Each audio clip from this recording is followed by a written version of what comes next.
Lalu yang saya ingin tanyakan nih, sebenarnya winaya itu untuk para biku saja atau juga untuk para umat awam? Kalau menurut saya ya, menurut saya.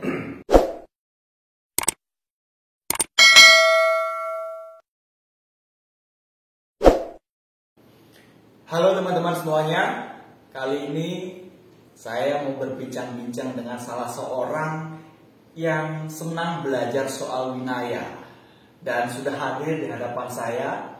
Beliau bernama Bapak Ngadat, panjangnya Bapak Ngadat Medawaru.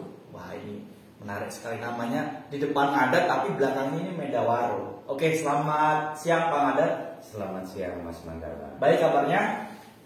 Sehat. Sehat ya.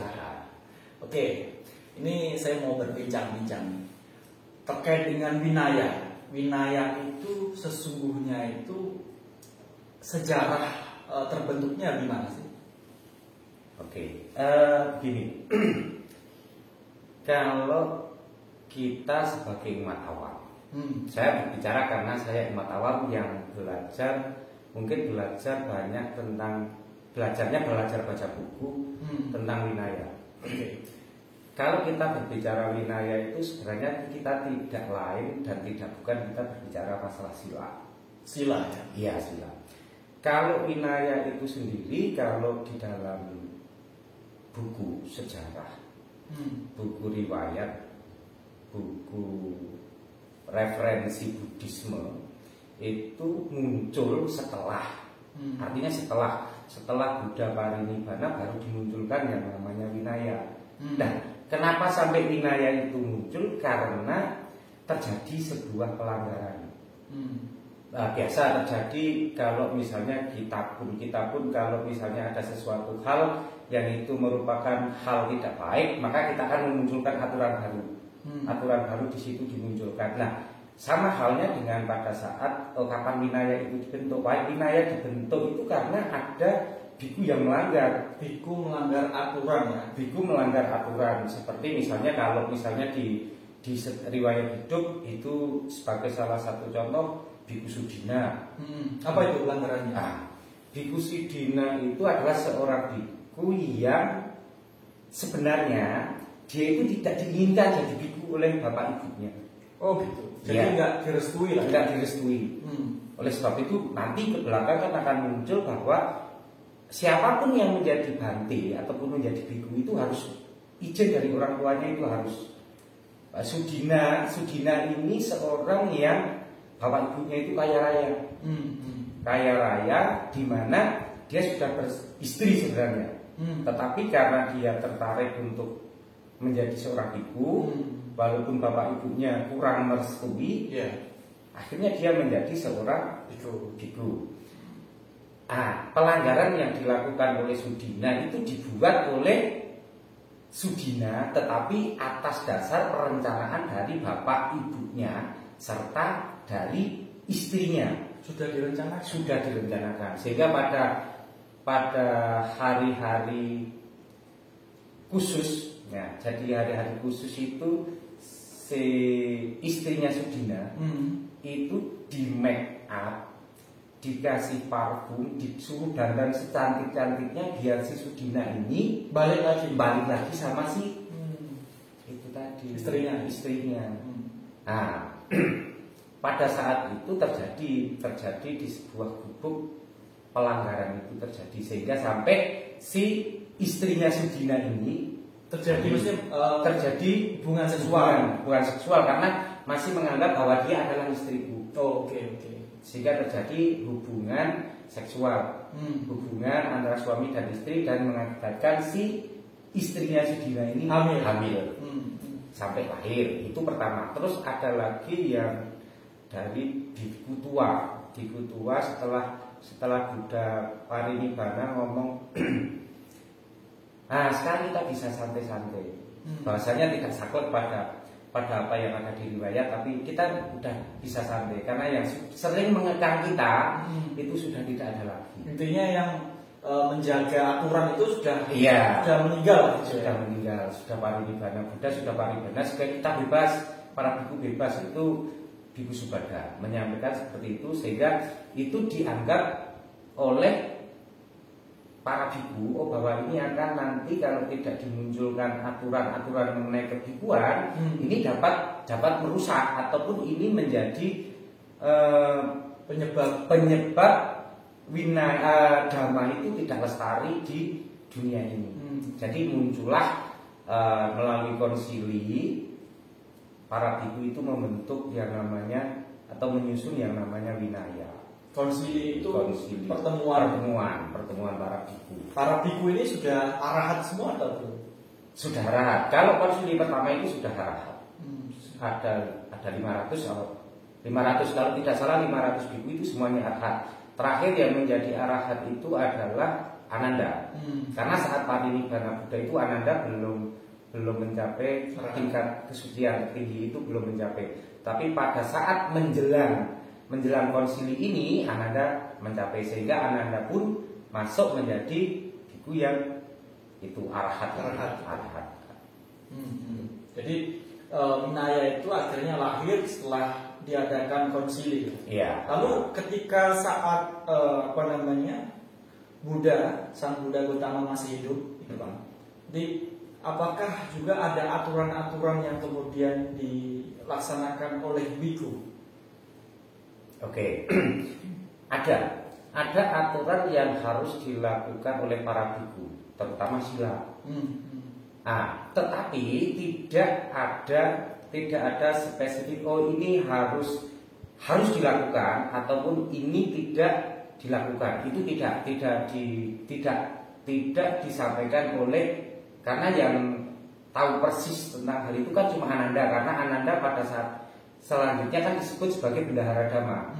Karena Ananda itu memiliki tujuh keistimewaan di hadapan Buddha, sehingga apapun yang dilakukan oleh Buddha itu diulang kepada Ananda. Ananda minta apa itu karena dia punya hak istimewa, sehingga Ananda itu pada saat konsili itu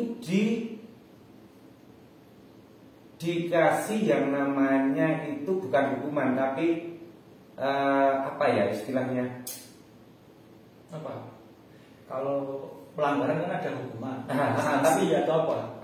Dikasih sedikit sanksi, karena termasuk Ananda ini tidak menanyakan pada Buddha mana yang harus dilaksanakan, mana yang boleh, mana yang tidak, sehingga aturan bhikkhu ya sudah aturan bhikkhu gitu, tapi tidak ada yang mana yang harus dilakukan dan yang tidak harus dilakukan, yang mana itu tidak ditanyakan, sehingga pada saat itu Ananda dikasih itu tadi ada sedikit sanksi, termasuk Ananda, sanksi yang diberikan pada Ananda itu ketika Ananda menginjak jubah Buddha, itu juga termasuk sanksi, karena Ananda itu sebagai orang terdekatnya Buddha.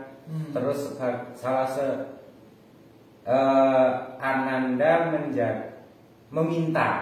meminta pada Buddha untuk ditakbiskannya seorang wanita menjadi bhikkhu. Itu juga bhikkhuni itu juga menjadi salah satu hal yang kurang baik menurut orang-orang pada saat itu. Apa yang menyebabkan menurut orang-orang itu seorang wanita kemudian ingin menjadi seorang bhikkhuni dianggap tidak baik?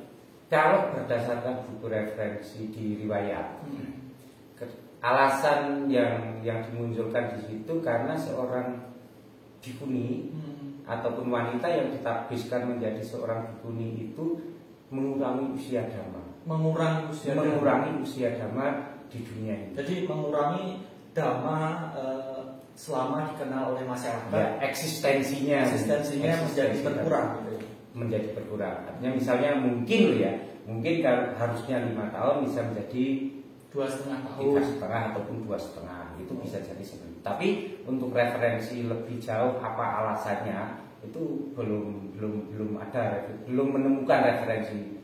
Mengapa kok seorang perempuan ketika menjadi seorang bhikkhuni itu mengurangi usia dhamma, itu belum menemukan referensinya. Ya. Lalu ketika pada saat itu aturan-aturan yang sudah pernah dilakukan selama Buddha masih hidup kepada juga murid-muridnya tentunya ya, apakah juga itu semua kemudian digunakan oleh para sangga yang saat ini? Kalau kita berbicara apakah aturan itu digunakan sampai saat ini atau tidak, itu sebenarnya kembali kepada pribadi masing-masing. Kenapa kok saya bilang kembali pada pribadi masing-masing? Di dalam winaya, di dalam winaya itu ada yang namanya pengakuan Bersalah. Pengakuan ketika saya itu melakukan pelanggaran A, misalnya. Nah, itu harus ada pengakuan. Nah, kapan saat dia melakukan pengakuan di depan siapa itu? Harus ada sangga, harus disaksikan oleh sangga. Nah, cuma kita kembali, apakah kita itu jujur atau tidak? Bagaimana dengan yang namanya? Karena saya pribadi ketika saya salah dalam hal apapun kan, kalau misalnya bukan saya itu satria, maka saya tidak mau mengatakan bahwa saya itu salah. Akan membela diri. Membela diri akan bagaimana orang itu akan membela diri, berusaha mengatakan bahwa saya itu benar. Nah, makanya kalau di dunia bidu itu ada yang namanya saya melakukan pengakuan di depan sangga bahwa saya telah melakukan pelanggaran jenis ini. Apabila dia salah. Iya, apabila sehingga ketika seorang bidu melakukan pengakuan seperti itu, baru sangga itu memutuskan ini dikasih sanksi apa gitu. Jadi kembali, apakah aturannya ditegakkan sampai saat ini, kembali kepada pribadi masing-masing. Silanya bagaimana? Apakah orang ini kategori ketika kita berbicara sila, maka apakah kategori ini yang dusta? Kita itu dusta bukan hanya pada orang lain, tapi dusta dengan dirinya sendiri. Ketika saya itu bohong, artinya kan saya dusta pada diri sendiri, walaupun orang lain itu juga didustai, tapi kan tidak ngerti orang lain. Yang tahu lebih banyak tentang apa yang telah kita berbuat kita sendiri sebenarnya. Mau jujur atau tidak jujur sebenarnya kita yang tahu. Makanya kan karma ini kan tidak akan pernah salah memilih. Karma tidak akan pernah salah memilih, entah itu pakaiannya seperti apa, suaranya bagusnya seperti apa, tapi ketika kita berbicara karma sudah nggak memandang status apapun, bahkan pakaian apapun, ya sudah, ini karma. Itu di Buddhisme. Kalau kita berbicara aturan, ya silanya sebenarnya seperti apa. Yang paling sederhana, ya kita itu sebenarnya jujur nggak sih? Nah, itu harusnya dikembalikan pada diri kita. Entah itu umat awam ataupun garawasa ataupun pabajita, kembali sebenarnya saya itu jujur apa enggak sih? Kita kan seringnya enggak kita selalu melihat yang ada di luar kita. Padahal yang harusnya diolah itu innya di dalam diri kita itu sebenarnya sudah seperti apa? Apakah saya itu benar-benar yang namanya Pancasila Buddhis, kita ambil Pancasila Buddhis dari yang masyarakat secara luas pasti sudah mengerti lah. Dari Pancasila Buddhis itu kita sudah melakukan berapa sih? Itu 5 sila. Boleh dijelaskan satu persatu. Membunuh, mencuri, asusila, terus dusta ataupun berbicara yang tidak benar, dan makan ataupun minum yang tidak dapat melemahkan kesadaran. Itu kan sepertinya kan ini sederhana ya. Tapi kadang-kadang kita itu lupa. Kalau misalnya di buku-buku disampaikan bahwa syarat terjadinya pembunuhan, dikatakan membunuh itu kalau ada niat. Pertama ada niat, kedua makhluknya terbunuh. Tapi kita hanya berpikir sampai situ. Tetapi kalau kita berpikir, sebenarnya kalau saya itu ngomong Mas Manggala itu buruknya bla bla bla bla, itu kira-kira Mas Manggala karakternya dibunuh enggak? Itu mungkin salah satu contoh bahwa sebenarnya dari hal yang sebesar itu bisa kita kerucutkan menjadi sebenarnya kita itu sering nggak sih melakukan pelanggaran yang seperti itu tanpa kita sadari. Kalau kita berbicara membunuh, ya enggak lah, kita apalagi kita mengenal yang namanya Buddhisme itu sudah dari mungkin dalam kandungan kita itu sudah Buddhisme. Tetapi kita jarang yang namanya melihat bahwa Pancasila Buddhis itu penerapannya seperti apa, itu jarang. Makanya saya sering ngomong percuma kalau kita itu Budang Sarnang Gacami. Saya minta perlindungan pada Buddha. Buddha itu sudah tidak dapat melindungi. Mau dengan cara apa? Kalau sila kita itu tidak mendukung. Ya, silanya rusak lah. Rusak. Kalau silanya rusak itu kita sudah nggak bisa mau minta perlindungan pada Buddha, perlindungan pada Dhamma, pada Sangha, nggak bisa. Karena ada syair yang mengatakan bahwa sayalah pewaris, sayalah pelindung. Itu kan artinya bahwa yang melindungi kita itu tidak lain tidak bukan adalah diri kita sendiri, perbuatan kita sendiri. Tinggal bagaimana. Nah, makanya saya sering ngomong, kalau kita mengatakan Budang Saranang Gacami, saya berlindung pada Buddha, itu harus ada lanjutannya. Saya harus ngapain? Tidak bisa. Jadi bukan kita pasif ya? Ya, kita harus aktif. Jadi umat Buddha ataupun kita belajar agama kita harus aktif. Kalau kita pasif ya sudah, kita hanya membaca buku Namo Tassa Bhagavato, sudah. Kita hanya baca parita, tapi kita tidak pernah yang namanya melihat seperti apa sih sebenarnya Buddhisme itu. Itu repot. Jadi kita itu setaunya hanya parita, tapi kita tidak tahu yang lain. Makanya suta itu jarang umat Buddha itu suta. Membaca suta itu jarang. Panjang juga nih suta itu, karena di Buddhisme itu kalau saya tidak salah baca ada sekitar 84.000 suta. Makanya kalau kita dibilang Buddhisme itu referensinya sedikit, 84.000 itu menurut saya banyak ya. Orang mungkin kalau kita baca dari usia SMP sampai sekarang mungkin juga nggak selesai. Ya. Makanya yang sering dihafal ya Karania Metta Sutta, Manggala Sutta. Padahal banyak suta-suta yang lain. Sutta, bagaimana misalnya Sighaluwada Sutta, bagaimana kewajiban kita menjadi seorang anak. Apa yang harus dilakukan anak pada orang tua. Itu sudah muncul di sana. Lalu yang saya ingin tanyakan nih, sebenarnya winaya itu untuk para biku saja atau juga untuk para umat awam? Kalau menurut saya sepemahaman saya, kalau yang namanya winaya itu memang dibentuk untuk para biku. Winaya ya. Winaya itu dibentuk untuk para biku. Tetapi kalau kita berbicara masalah sila itu untuk siapa saja yang belajar Dhamma. Jadi di dalam winaya itu ada sila-sila, ada aturan-aturan ya. moral. Yang pokok tadi 5 itu yang pokok. Yang pokok itu 5 tadi. 5 Pancasila Buddhis itu pokok. Itu kalau biku kan kita kenal dengan 227 sila. Itu untuk yang mungkin Sangha Theravada. Kalau yang biku ini kan 311. Itu kan bagian dari Pancasila Buddhis. Jadi 5 sila ini ada di dalam 200 ya. Itu ya. Kalau mungkin pernah perniknya ada di sana. Kalau mungkin kalau kaum Garawasa itu bolehlah seorang adat itu bermain perahu menggunakan kertas bermain itu boleh karena saya adalah kaum perumah tangga, saya adalah Garawasa. Tetapi kalau kita ngomong Pabajita, maka seorang biku kok bermain-main seperti itu nggak boleh, ada aturan. Termasuk nyanyi nggak boleh, menghibur diri nggak boleh, karena kita harus bisa membedakan ketika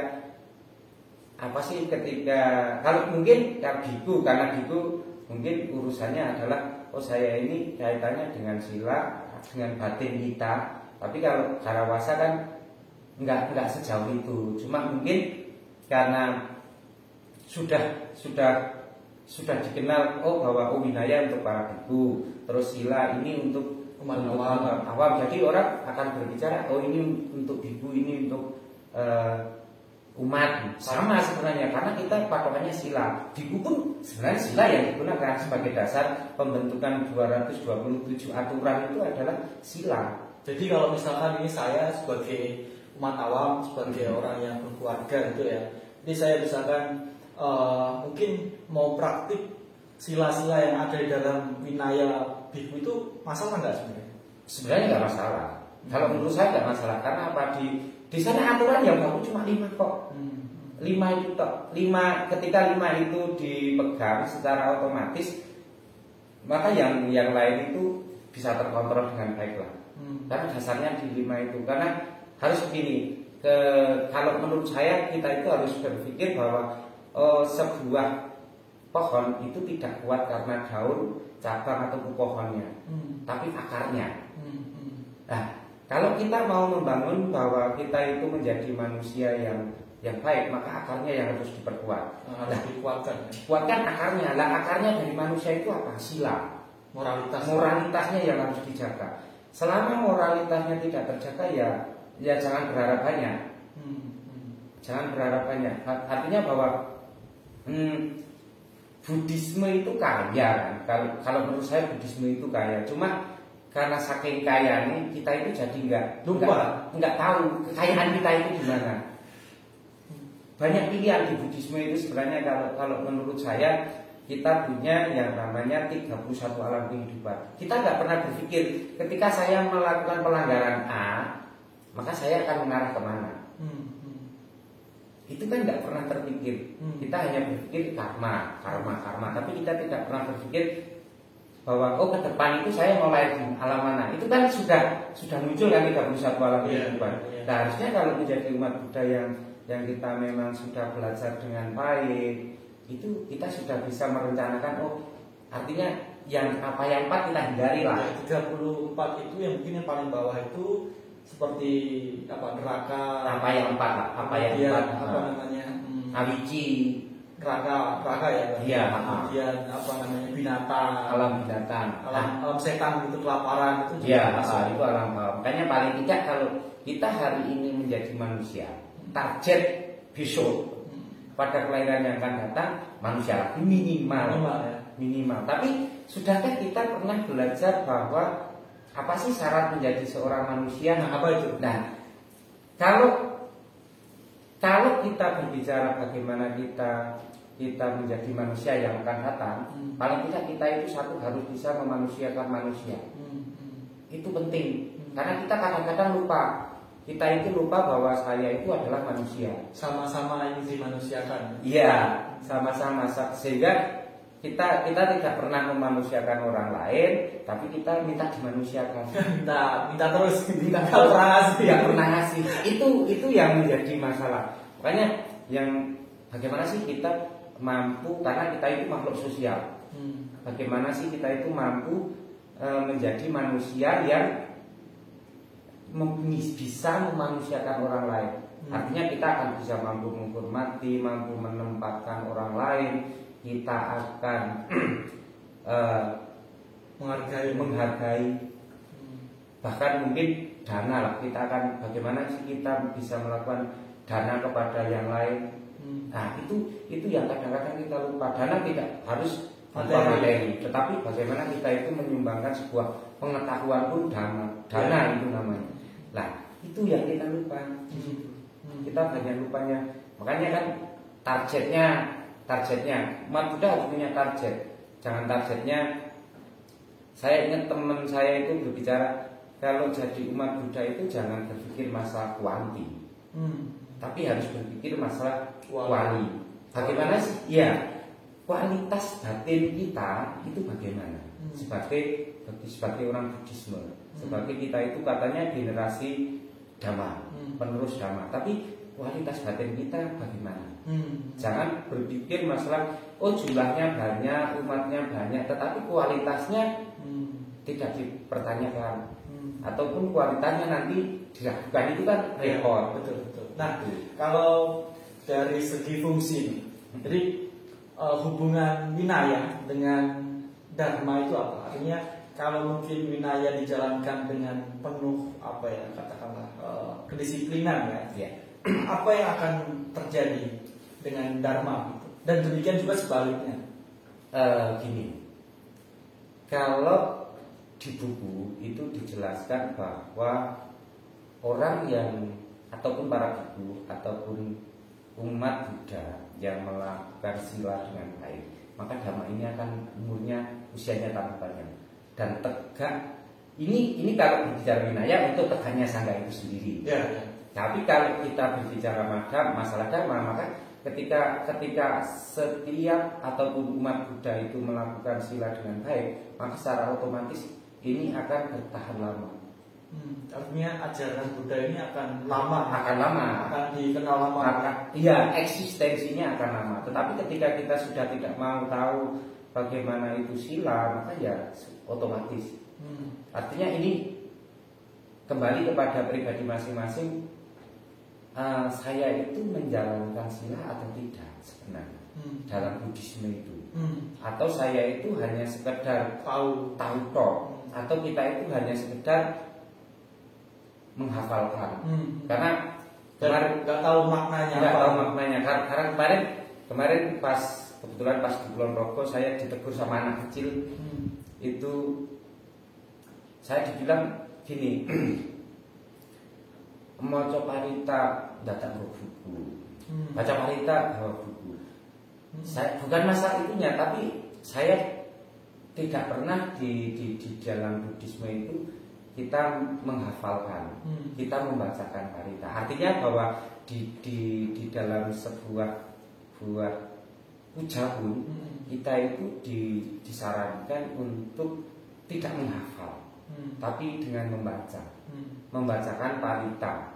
Karena di dalam membaca itu kita akan ngerti. Tetapi kalau misalnya hafalan itu belum karuan kita itu tahu makna yang apa dimaksudkan dalam sebuah syair tertentu. Karena ada artinya juga. Kalau kita hafalan, ya mungkin hafal karena kita ceprot air sudah dilatih arahan sama Sambudo, tapi kita nggak tahu sehingga kita itu kadang-kadang lupa bagaimana sih sebenarnya maksudnya. Nah itu yang sering terjadi. Nah itu kalau misalkan ini ada nggak semacam tanda-tanda kehancuran, namanya kan semua itu ada ketidakkekalan atau anicca. Jadi apakah ada tanda-tanda atau semacam perilaku apa yang muncul ketika bisa dikatakan dharma itu nampaknya akan segera punah atau segera dilupakan oleh manusia atau peradaban di dunia? Saya pernah baca buku. Jadi ketika manusia itu sudah moralnya sama dengan yang ada di kebun binatang, gitu. Jadi manusia itu moralnya itu sama seperti binatang, maka itu dhamma tidak akan dikenal. Secara otomatis dhamma itu tidak akan dikenal. Karena kenapa kok dhamma sampai tidak bisa dikenal itu karena dhamma itu sifatnya halus. Dan kalau kita halus itu maka hanya bisa diterima oleh mereka yang benar-benar memiliki kesiapan batin yang murni. Kalau kita nggak siap, kita pun ketika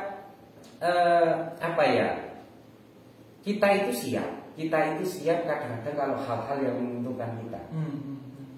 Walaupun kita itu percaya dengan adanya karma, tapi kita siap itu hanya dengan yang menguntungkan. Misal saya kecelakaan yang keluar dari mulut saya itu bukan ini karma saya. Pasti saya akan mengatakan bla bla bla bla pada objek yang di luar kita. Mungkin nyalain orang lain. Iya, nyalain orang lain, bahkan mungkin kata-katanya kasar. Itu sudah menunjukkan bahwa kita itu sebenarnya tidak mau kok yang namanya menerima sesuatu hal yang merugikan diri kita.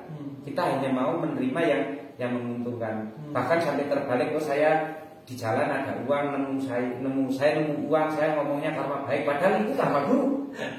Itu jadi kebalik. Nah, hal-hal yang seperti itu kadang-kadang sulit diterima oleh. Nemu uang itu bukan karma baik. Bukan karma baik, itu bukan hak kita kok. Artinya itu ikut di pelanggaran sila kedua, adinadana. Karena itu bukan hak milik kita. Bukan hak milik kita. Bahkan kalau saya pernah baca buku itu, kategori yang namanya pencurian itu bisa jadi kalau misalnya alat-alat ini milik Mas Manggala, saya memindahkan tanpa seizin Mas Manggala pun itu sudah kategori pencurian. Termasuk halus sekali. Halus. Makanya Buddhisme itu susah diterima itu karena saking halusnya.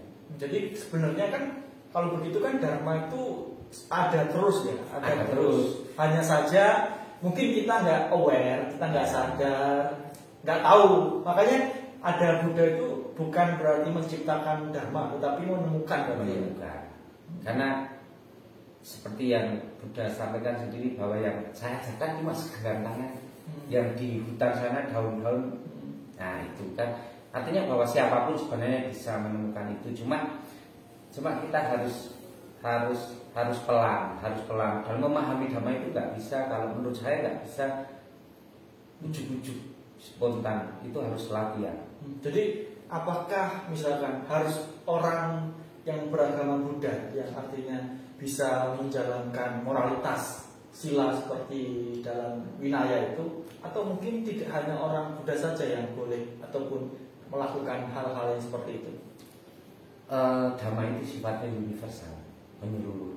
Artinya kita tidak pernah, kalau menurut Dhamma, kacamata Dhamma, karena Dhamma itu adalah kebenaran, maka siapapun itu bisa. Siapapun tidak harus tanpa keterkecualian. Ya, saya KTP-nya Buddha, tapi belum tentu Dhamma itu ada di dalam diri saya. KTP-nya saja. KTP-nya Buddha, tapi belum tentu ini KTP ini menunjukkan kualitas bahwa Nahdlatul itu adalah orang yang memiliki ajaran kebenaran yang baik. Siapapun manusianya, ketika dia adalah pelaku kebenaran, orang yang sering menjalankan kebenaran. Artinya kebenaran di sini adalah fenomena yang dihadapi loh ya. Fenomena apapun yang mampu dia nikmati sebagai sebuah kebenaran hakiki, maka itulah dhamma. Kecelakaan diterima sebagai sebuah kecelakaan. Oh ini kecelakaan. Oh ini COVID. Oh COVID-19 ini adalah wabat. Diterima.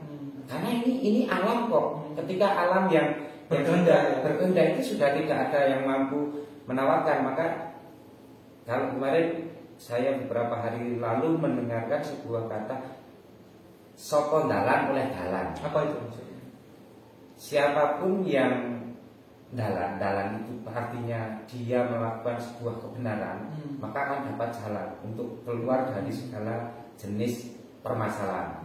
Itu salah satu ucapan dari Keraton Jogja, Sultan. Jadi pada masa pandemi ini memang sokon dalan itu bakal oleh dalan. Tapi ketika orang dalan tidak sesuai dengan angger-angger yang dikeluarkan, aturan itu, maka yang masih bandel, nggak mau vaksin, nggak mau namanya itu ya. Karena susah, itu sudah jalannya sudah akan susah ketika. Artinya kita bolehlah menganggap sesuatu hal itu monggo seperti apa, tapi kita harus kembali bahwa realnya seperti apa sih. Nah, kalau kita realitanya sudah mau menerima, itu bagus. Tapi selama realnya tidak mau menerima ya susah. Manusia siapapun lah, realnya segitu ya segitu, harus diterima segitu.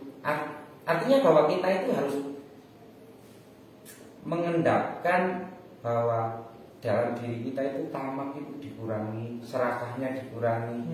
Bagaimana kita itu tidak menebar yang namanya kebencian. Nah itu harus dikurangi. Kalau itu tidak dikurangi ya kita akan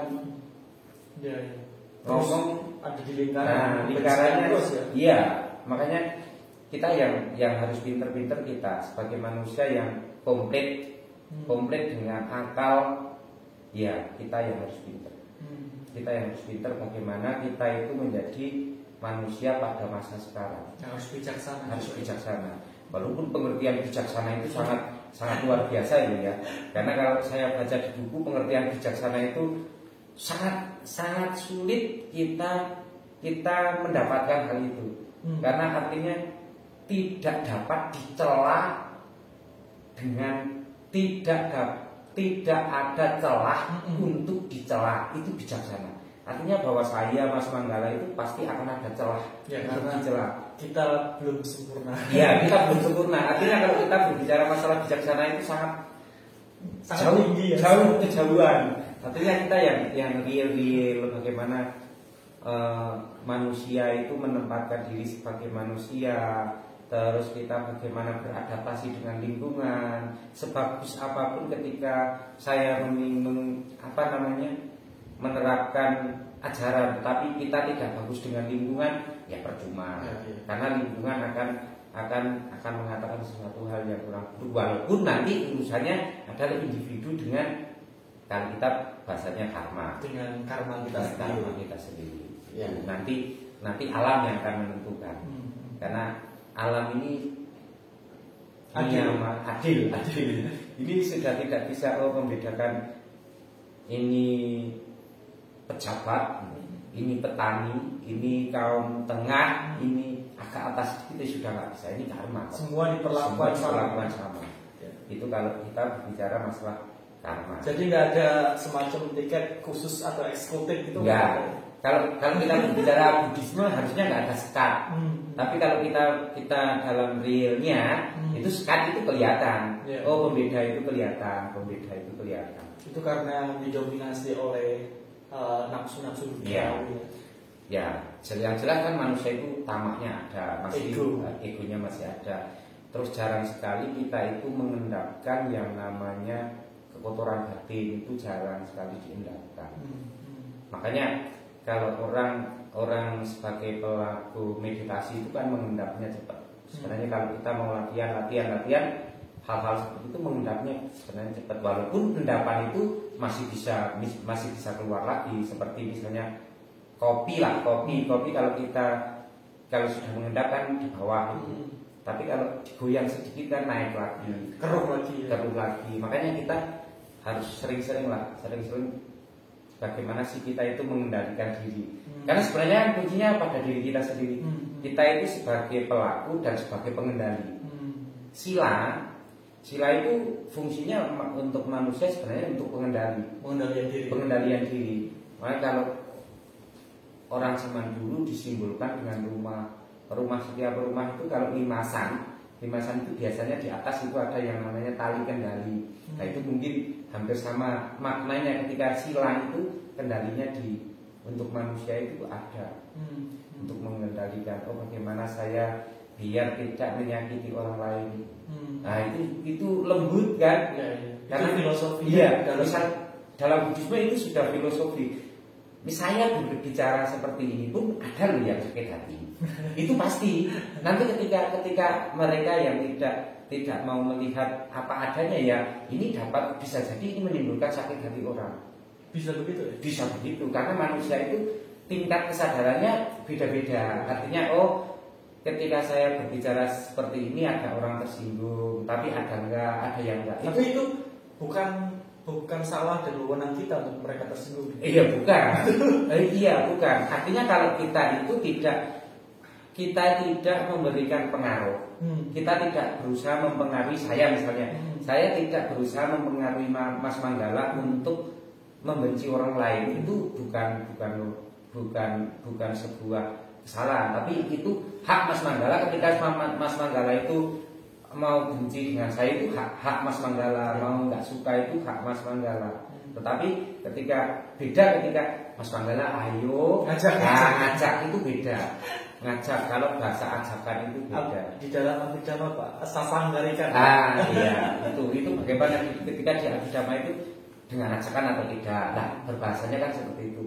Kalau kita mengajaknya tapi mengajak sesuatu hal yang negatif, baik boleh nggak? Kalau mengajak baik boleh. Ayo pelihara, ayo kita baca barita, ayo kita diskusi dhamma, itu bagus. Tapi ketika kita ayo mencuri, nah itu kan beda.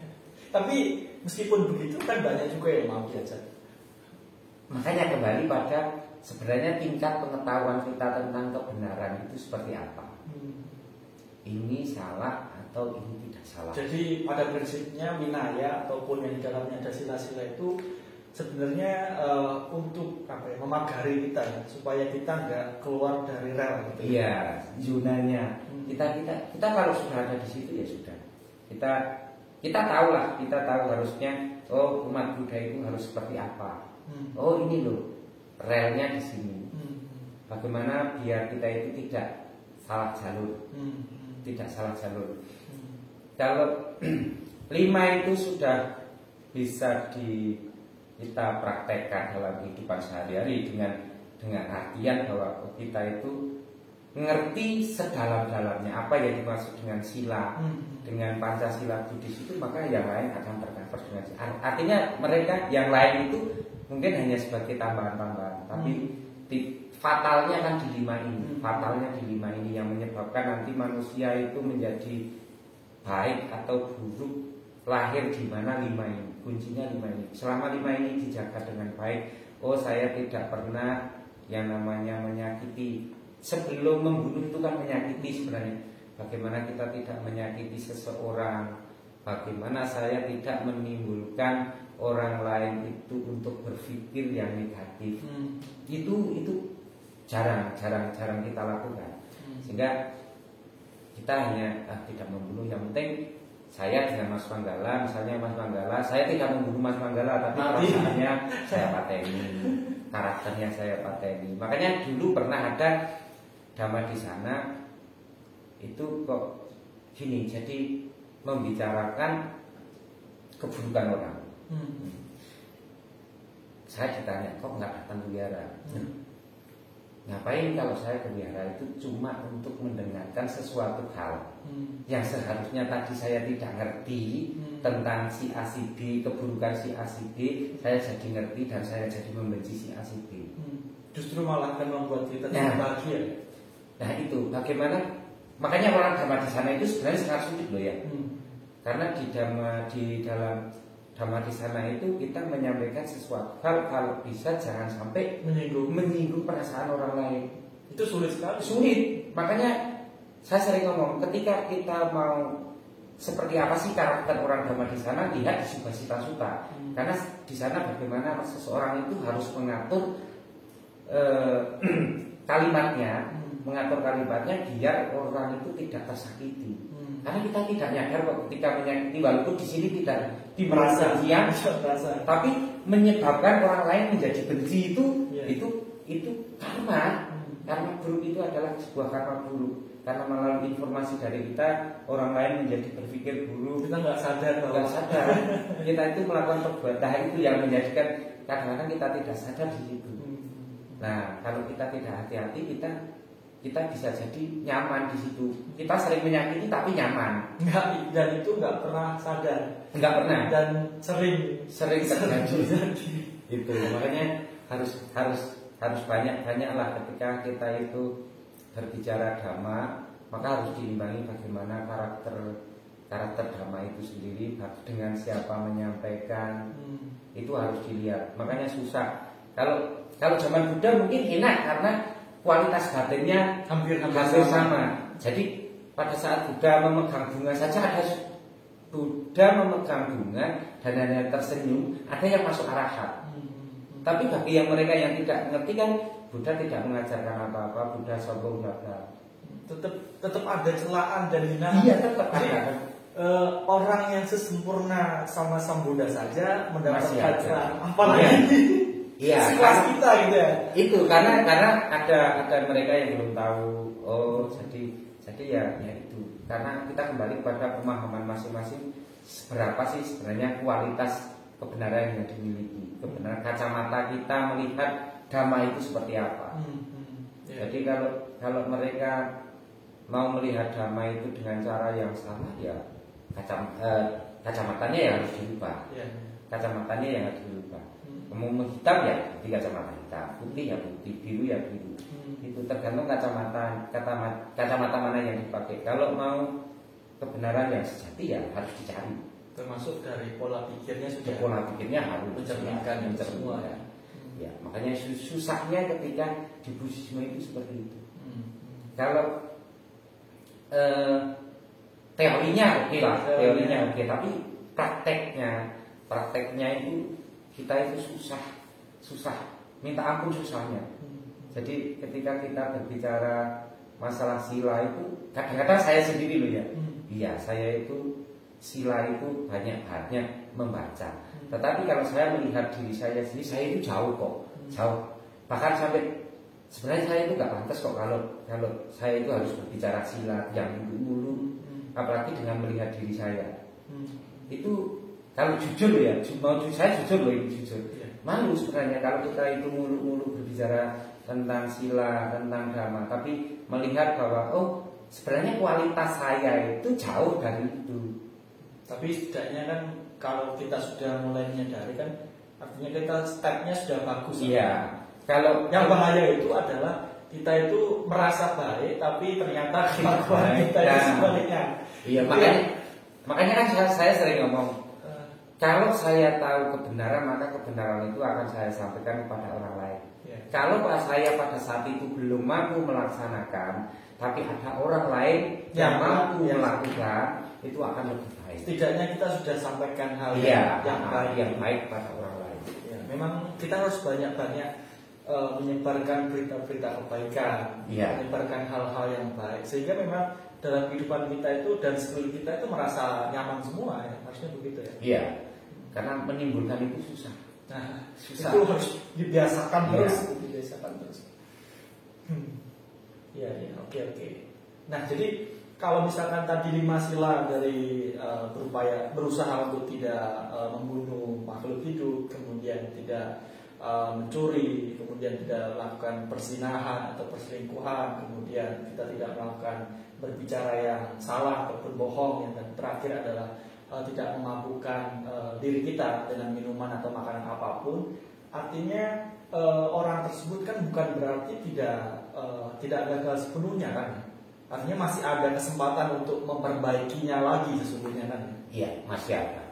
Karena gini, kalau kita berbicara sila, maka itu akan berbicara masalah sila itu kan kita belajar. Ada yang bahasanya sika padang. Sika itu kan artinya belajar. Artinya kalau saat ini gagal, besok masih ada lagi. Besok masih ada lagi. Cuma harus dengan bahwa ini disadari betul, bukan terus saya masih besok masih ada hari. Menganggap enteng itu nggak boleh. Jadi sebenarnya kan ada yang fatal, yang menyebabkan fatal itu kan ketika kita itu melakukan pembunuhan pada ibu, itu kan fatal. Melukai Buddha itu kan fatal. Itu seperti di cerita-cerita Sutta kan sudah dimunculkan. Jadi sebenarnya masih bisa untuk kita, cuma kan bisanya itu kita harus menyadari dan sungguh-sungguh. Makanya perlu kita sadari setiap hari, perlu kita bacakan setiap hari. Kenapa? Untuk menyadarkan kita, untuk mengingatkan kita kembali bahwa kita itu harus melakukan hal-hal yang baik dan harus menjalankan sila dengan baik. Karena apalagi kalau kita itu hidup di lingkungan petani, itu akan sangat susah. Petani nanti setiap hari akan membunuh cacing. Banyak yang dikorbankan. Iya, banyak yang dikorbankan. Tetapi apa yang bisa dilakukan ketika kita itu melakukan hal yang seperti itu? Harus ada konsekuensinya kan? Jadi perbuatan ini perbuatan baik, ini perbuatan buruk. Tetapi dua-duanya ini berbeda. Tetapi bagaimana sih kita itu melakukan tindakan untuk karena kita sudah buruk itu terus kita ngapain? Setidaknya ada penawar minimal.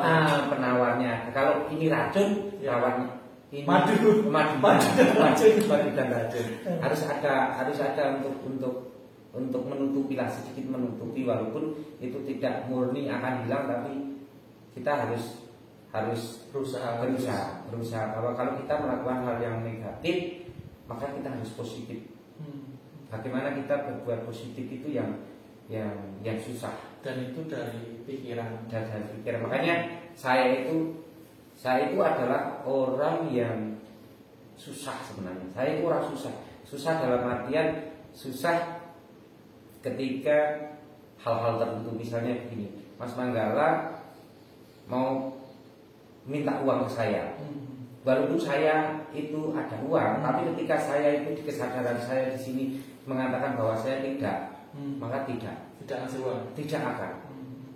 Jadi kalau di situ gregetnya sudah gede, maka baru dengan siapapun saya tidak pernah memandang. Iya, artinya ketika saya itu kok muncul kebahagiaan, pada saat kok saya ingin memberi, itu maka saya akan lakukan dengan tidak berpikir panjang, dan tidak berganti hari. Karena berganti hari itu berbeda. Makanya saya sering ngomong, ketika dalam diri kita itu muncul rasa ingin berbuat baik, maka lakukan, segera lakukan. Karena kalau ditunda, ini besok sudah berbeda. Nah, nanti kalau kondisi batinnya itu berbeda. Kalau Bang Adan lagi berbuat baik hari itu, pengen itu kan, nah, syukur-syukur saya dikasih tahu, saya akan datang. Ya, jadi kalau saya munculnya itu kadang-kadang kok tiba-tiba pengen, ya sudah pengen. Tapi kalau enggak ya enggak. Makanya ya susah kalau jadi saya itu. Makanya kalau kesempatan saya itu kapan ada kesempatan itu. Cuma jadi kesempatan itu kan datangnya tidak bisa kita duga. Maka ketika sebuah kesempatan itu untuk berbuat baik itu ada, maka saya akan lakukan segera. Enggak ditunda-tunda lagi. Makanya saya sering ketika ini adalah kesempatan, lakukan. Yang penting yang harus kita ingat bahwa apa yang kita lakukan itu memberikan kebahagiaan dan berdampak pada diri kita bahagia. Ya sama-sama bahagia. Sama-sama bahagia. Kita menerima bahagia, memberi pun juga harus lebih bahagia. Ketika kita melepas itu bahagia, maka kita akan bahagia, itu senang. Nah itu jadi kadang-kadang kita dipaksakan. Makanya Pak saya itu nggak pernah pekewo. Saya itu nggak pernah pekewo begini. Orang sungkan. Jadi si A dana segini, si B dana segini. Saya nggak pernah ngefek di saya, karena saya berpikir ini kesempatan. Ini bukan kesempatan, bukan besar kecil ya. Iya, bukan masalah besar. Ini bukan, saya nggak ada ngeh di sini. Jadi maka enggak gitu loh. Jadi saya melakukan apa yang jadi tulus gitu loh. Kalau bukan dengan ketulusan untuk memancing sebuah kebaikan itu beban jadinya. Beban. Iya. Makanya susah ketika kita itu berbicara masalah ikhlas. Ikhlas itu susah loh ya. Orang mungkin kalimatnya, kata-katanya ikhlas, tapi ikhlas beramal. Kemudian tapi kalau kita itu mau berbicara ikhlas itu kapan dilakukan ikhlas itu? Bisa jadi loh saya direkam ini nggak ikhlas kan? Dan nggak tahu. Itu yang tahu tetap diri sendiri. Makanya kan saya sering mencontohkan, ikhlas itu seperti kita membuang kotoran, membuang hajat. Tidak akan mengharapkan sesuatu itu kembali ke kita. Ya sudah lepas aja. Kayak wong ngumpet nan tipis, legonya seperti itu. Kebahagiaan yang muncul pada saat kita melepas itu seperti itu legone. Rasanya nggak ada beban. Artinya ya harapan saya semua bisa seperti itu. Jadi legone itu ketika memberi itu ya seperti itu.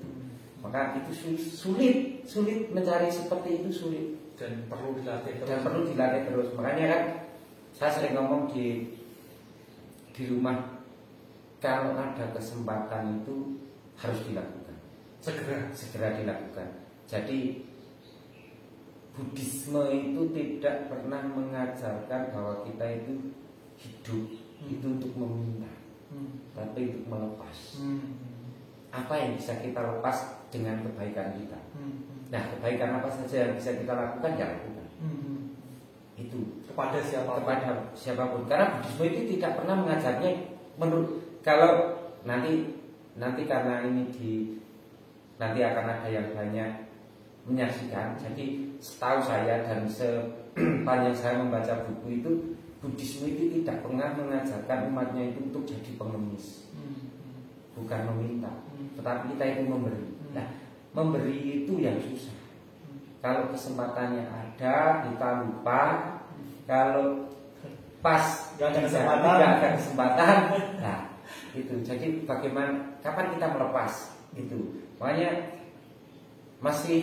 kita itu masih mending dalam 1 tahun ada sanggadana, ya, ada kesempatan. Tapi tidak harus pada saat itu. Dan kapan aja itu.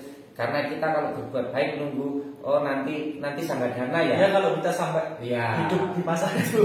Kalau nggak sampai, karena kita itu nggak ada yang tahu. Sekarang hari ini bisa ngobrol seperti ini, besok nggak tahu. Besok nggak tahu. Harapannya sih bagus. Harapannya sih kan bagus. sehat, bahagia, panjang umur. Ya. Karena alam itu. Jadi ya yang penting harus waspada. Kita itu waspada karena waspada itu penting. Oke. Sip. Terima kasih Pak Adat. Kita sudah berbincang soal winaya, kemudian soal sila, dan juga soal perbuatan-perbuatan baik yang harus segera dilakukan dan jangan ditunda-tunda kalau ada kesempatan ya. Jadi itu menjadi salah satu spirit kita sebagai umat Buddha, bahwa memberi itu tidak membeda-bedakan siapapun juga. Baik teman-teman semuanya, sudah bincang-bincang banyak dengan Mas Ngadat atau Pak Ngadat ini.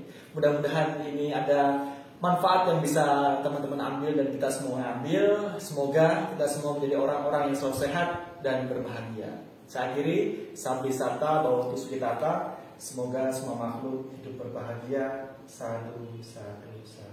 Terima kasih banyak Mas. Ya. Sehat selalu ya. Siap. Harus.